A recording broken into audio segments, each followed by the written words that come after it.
Naalala ko dati, pwede tayo magtawagan yun ng ano, nung kapansanan mo, no? Ngayon, bawal na eh. Politically... Sino kaya mo si, ano, si, tatawagin? Kilala mo ba si Jeffrey? Si Jeffrey? Si Kulangot? Si Kulangot! Si Kulangot, taga ron yun! Taga yun! Pag tinanong mo sa si Jeffrey, Doc. Di ba si Doc Leng? Doc Doc yun. Leng, Doc! Si Doc! Di ba? Wala eh.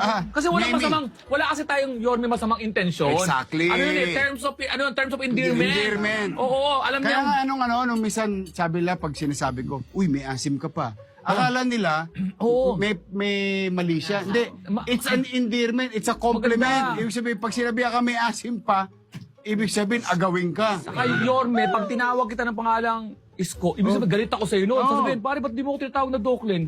Galit ka ba sa akin? Totoo yan, ha? Mga kapos, totoo yan. Pag galit ka sa tao, tinatawag ka sa pangalan mo. Di ba? Tawagin mo na akong Doklen para bati na tayo. Gawin dati, wala lang. Tapos meron pa nga Mimi. Mimi Aquino. Alam mo?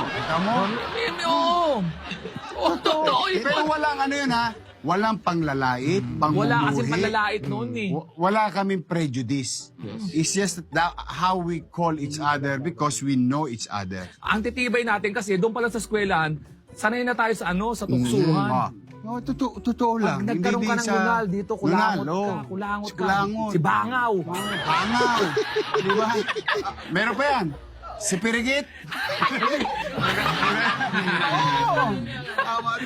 Hindi, ako kayo mga repa, mga rema. Kasi, we may be saying these words, it might offend you. I'm sorry if you get offended, but this is reality. This is real world at certain period of time na walang prejudice lahat. In fact, those type of words were used as a way of endearing somebody. Oo, yun. Yung closeness. You make them feel na tropa ko to. No? Ngayon, nakakatakot na magbitaw. Pati yung mga bata. Tamo Yorme